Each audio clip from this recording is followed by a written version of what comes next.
안녕하세요. 25살 직장인 이한지라고 합니다. 안녕하세요. 서울에서 4년째 혼자 자취하고 있는 대학생 A입니다. 안녕하세요. 성신여자 대학교 작곡 이론과에 재학 중인 롯데자이언츠 팬입니다.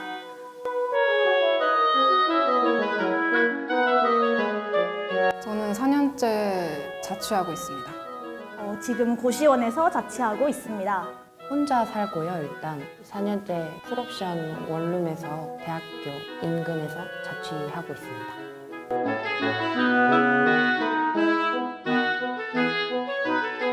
엄청 좁고 방은 안 돼서 엄청 시끄러워요. 일단 오픈형 원룸이고요. 그래서 침대에 누우면 부엌이랑 같이 잘 수 있고, 그리고 방은 큰데 좀 낙후되어 있어서 화장실에서 좀 냄새가 나고, 그리고 엘베가 없어요. 엘베가 없는데 이렇게 들어가면 지하 1층인데 1층이에요. 그래서 제가 400땡땡호에 사는데 근데 5층이에요. 층수로는. 그래서 좀 건물도 이상해요. 그리고 벽이 이렇게 두드리면 퀴네요. 이렇게 단단해야 되잖아요. 근데 막 천장 앉아있고 아무튼 낙후되어 있지만 크기는 챙긴 그런 원룸입니다. 저희 집은 혼자 살기에 조금 좁지만 그래도 그럭저럭 살만하고 저스트 댄스 하기에 공간이 나오는 집입니다. 그 정도면 됐죠 뭐.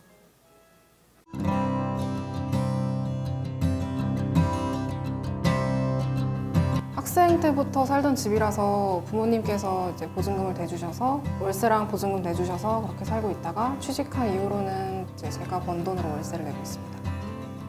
제가 본가가 부산인데 학교 기숙사도 확답이 안 나왔고 과 내에서 이제 대면 수업을 하는지 안 하는지에 대한 공지가 늦게 나와서 급하게 서울에 올라와 살게 되었습니다. 오자 수업 1시간 들으려고 시험 하나 치려고 서울에 왔어요. 일단은 고시원이 제일 싸요. 제가 긍정적인 이제 지원을 집에서 받을 수 있지만은 저희 학교 근처 집값 보면은 2천에 70, 뭐 5천에 30 감당할 수가 없는 거죠 제가. 안 그래도 등록도 많이 냈는데. 그래서 이제 학교 근처에서 제가 살 수 있는 곳 찾았는데 거기서 제일 싼 곳이 고시원이고 보증금 없고 월에 뭐 30이니까 가장 이제 효율적인 거라 생각했죠 저는 그때. 사실은 이게 제 4번째 자취방이거든요. 그래서 20살 때 대학 진학하기 직전에 바로 혼자 사정상 나와서 당장 살 집이 없잖아요. 그래서 보증금도 없고 다달이 많이 낼 월세를 감당할 뭐 알바비 같은 것도 없어서 일단 급하게 반지하 원룸에 들어갔던 게 생각이 나고 이제 차근차근 학교 공부랑 알바랑 좀 무리해서 병행이라도 해가지고 보증금 조금씩 늘리고 월세도 조금씩 늘려서 지금은 그래도 좀 이렇게 움직일 수 있는 그런 원룸에 살게 됐는데 그래도 아직 부족하죠. 네. 분리되어 있지 않으니까 방이.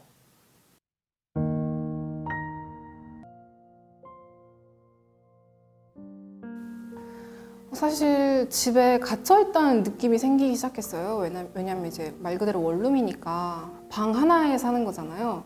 더 이상 나갈 공간 없이 방 하나에 갇혀 사는 느낌이 되게 심하더라고요. 옛날에는 내 의지로 집에 있었다면 지금 코로나 때문에 집에 계속 있게 되니까 정말 타이로 갇혀있는 느낌이 나더라고요. 사실 집은 그대로거든요. 집은 그대로인데 그대로 이 집을 지키기 위해서 좀 안 구해지는 알바 자리를 계속 찾아야 되고 그런 건 계속 있었던 것 같아요. 이제 아이러니하게도 알바 자리가 없는데 코로나 때문에 발열 체크하는 알바가 생겨서 그 알바를 하는데 사실은 그것도 되게 일시적인 길 바라니까 그런 알바 하면서 좀 주거비에 대한 고민이 커진 부분이 제일 큰 것 같고 그리고 요새는 막 공간이 다 분리된다고 하잖아요. 코로나 때문에. 어떤 방은 뭐 홈오피스가 된다던가 어떤 거실은 뭐 카페가 되고 이런 식으로 다 구역별로 용도가 정해져서 집이 나눠진다고 하는데 저는 그럴 수 있는 방 크기가 안 되거든요. 사는 것으로 정형화되어 있는. 그래서 그런 식으로도 뭔가 생활이 제대로 분리가 안 되니까 묶여있고 세계가 갇혀버린 느낌? 우울감까지는 아닌데 좀 막연한 답답함이 계속 지속되고 있는 상태인 것 같습니다. 이제 원래는 집에서 수업 듣고 그럴래 온라인 강의로 들으려고 했는데 이제 학교에서 대면 수업을 한다고 해서 이제 그 수업 1시간 10분짜리 그런 거 들으려고 올라와서 자취하게 되었죠.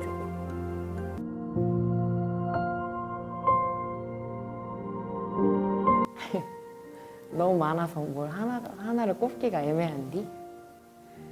제가 두 번째 집 살 때 그래도 나름 괜찮은 집을 갔었어요. 근데 화장실이 진짜 좁았거든요. 진짜 이렇게 서서 씻어야 되는. 근데 그때 그래도 분리형이어서 괜찮았는데 그 집을 살 때 월세를 잘 못 내가지고 보증금을 한 3달 정도 깐 적이 있었어요. 그래서 집주인분한테 매번 죄송하다고 보증금에서 까주세요, 보증금에서 제해주세요 막 이런 식으로 했던 게 좀 가슴 아픈 그런 기억으로 남아있습니다. 제가 고시원 사는데 깜빡하고 문을 안 잠그고 나갔더니 어떤 사람이 들어왔다 나갔나 봐요. 돈이 털렸습니다. 한 5만 원 정도? 저희 집이 3층임에도 불구하고 정말 이상한 사람들이 와서 도어락을 새벽에 엄청 누르고 가더라고요. 이상한 사람이 와서 자기 여자친구 찾는다고 문 꼬리를 엄청 돌린 사례도 있었고, 경찰도 많이 불렀었고, 새벽에 와서 조용히 정말 오류가 날 때까지 비밀번호를 눌러댄 사람도 있었고, 보안 쪽이 정말 취약했던 경험이 있습니다.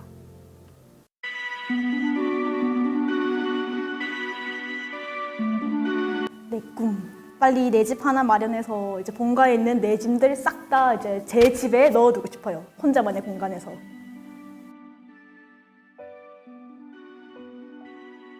아니요. 서울에선 힘들 것 같지만은 부산에서는 어떻게든 가능하지 않을까 싶어요. 워낙 이제 집 가격이 엄청 다르니까 지방에서는 좀 가능하지 않을까 싶어요. 청년으로서, 대한민국에서 청년으로서 내 집 마련은 꿈이 아닌가, 정말 잠들어서나 꿀 수 있는 꿈이 아닌가. 사실 내 집 마련이라는 거에서 내 집이라는 거는 정말 작은 원룸이 아니라 말 그대로 그래도 어느 정도 넓게 쾌적하게 살만한 집을 얘기하는 거잖아요. 근데 청년으로 분류되는 기간 동안에 내 집 마련은 정말 불가능해요. 불가능한 것 같다도 아니고 정말 불가능 그 자체라고 생각해요. 이게 참 힘들어요. 근데 요새는 진짜 집 구할 수 있을까 이런 생각 많이 하는 것 같아요. 왜냐면 집은 사도 가격이 오른다잖아요. 그래서 계속 어떻게 보면 지금도 어떻게 보면 무릎인 거죠. 그 무릎이 계속 높아지니까 나는 발끝에 있는 청년인데 무릎에 있는 집이라도 살 수 있을지에 대해서 막연한 것 같고, 내 집 마련? 하면 좋겠죠? 하면 좋겠는데 요새는 좀 비관적?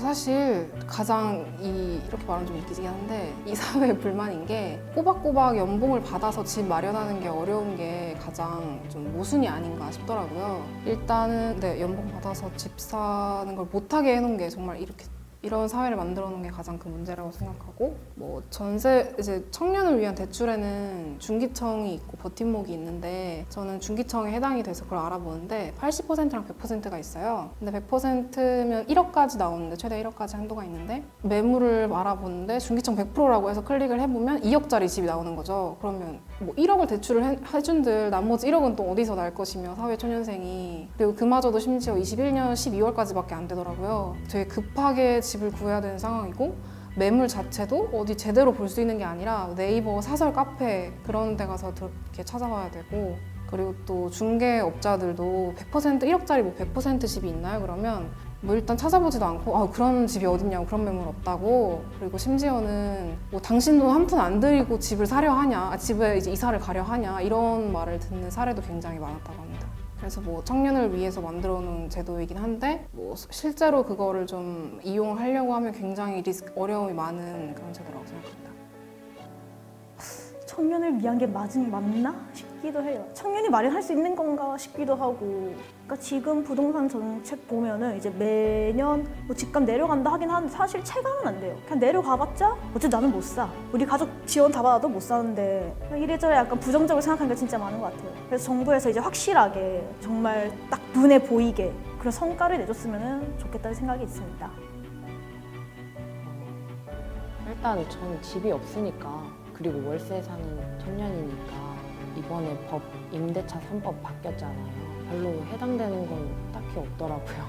전세도 점점 하늘의 별 따기고 이제 진짜 별이 되겠죠? 그런 걸 생각하면 당장 집 사기도 어려운데 전세금도 없는데 월세는 계속 생기고, 그래서 좀 이번 정책이랑은 연관성이 적은 청년에 속해 있는 것 같고, 청년 주거 지원 정책 같은 경우에는 이제 청년이나 신혼부부 대상으로 주택 많이 공급하잖아요. 근데 그 집을 들어가려면 또 큰 보증금이 필요하더라고요. 그래서 주변 시세보다는 낮다고 하는데 그래서 저도 신청하려다가 만 주택들도 꽤 있고 실질적으로 들어가서 살 수 있게 하는 제도적인 사다리가 부족한 느낌? 사실 제가 이제 제 상황, 그러니까 제 상황에 맞게 찾아보다 보니까 중기청 이런 거밖에 몰라요. 나머지 뭐 요즘 뭐 갭 투자가 어떻다, 전세 뭐 3대 제도가 어떻다 이런 건 사실 잘 모르는데 행복주택 같은 것도 말씀을 주셨고 저도 신청을 해봤는데 그 기준이 되게 애매해요. 뭐 부모가 어느 정도 소득이 있긴 한데 사실 부모가 소득이 있다고 해서 무조건 자식이 부유한 게 아니거든요.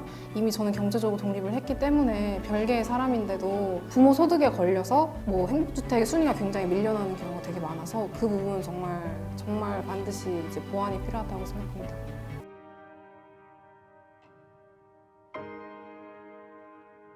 나에게 집이란? 애증이죠, 애증. 살긴 살아야 되는데 살기 너무 힘들게 만드는 그런 애증이죠.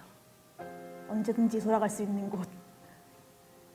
나에게 집이란 약간 충전기 같은 느낌이거든요. 제가 항상 친구들한테도 이렇게 얘기하는데 안전한 공간이고 정말 무엇보다 안전한 공간이고 휴식을 취하는 공간이고 리프레시할 수 있는 공간이고요. 내가 좋아하는 취미를 다 할 수 있는 공간이어서 조금 더 저는 집이 되게 중요한 것 같아요.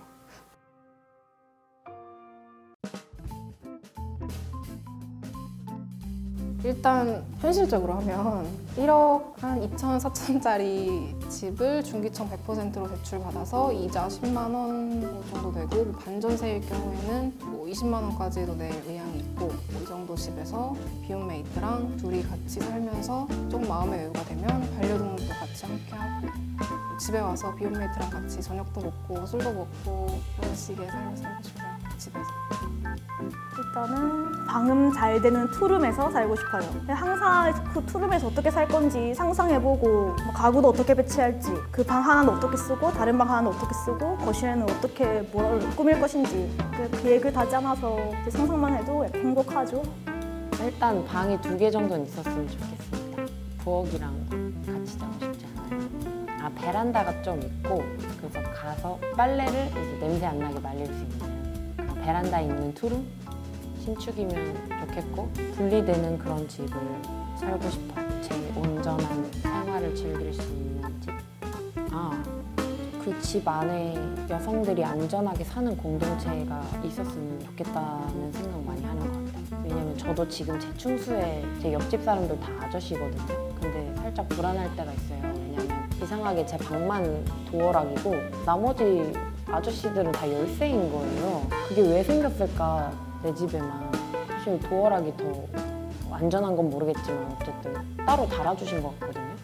그런 걸 생각할 때 좀 주변을 의식하게 되는 것도 있고 또 밖에서 빨래 말릴 때 혹시나 내 빨래를 누가 보고 이상한 생각하지 않을까 이런 것도 있어서 좀 그런 안전 걱정하지 않을 수 있는 여성들이 같이 사는 재미있는 공동체, 뭐 빌라, 아파트 이런 장소의 일원이 되고 싶습니다.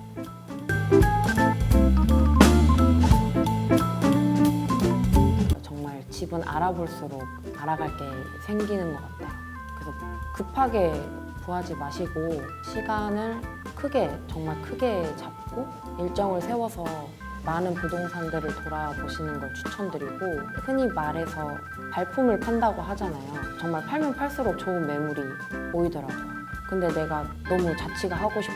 그래서 빨리 나가야겠다 하면서 급하게 구하면 마음에 안 드는 1년 동안의 생활이 생길 거예요. 1년이든 뭐 2년이든. 그래서 많이 알아보시고 100% 만족스러운 집은 절대 없더라고요. 그것도 알아두시면 좋을 것 같아요. 가성비 있는 좋은 집은 없습니다. 가성비가 있으면 집이 대체로 안 좋습니다. 가장 하시고 싶은 말은 일단 2021년 12월까지 중기청이니까 꼭 받아드시고요. 대출 적극 활용하시고 최대한 독립을 늦추면서 자금을 모으고 월세 말고 바로 전세로 나가는 것을 추천드리고요.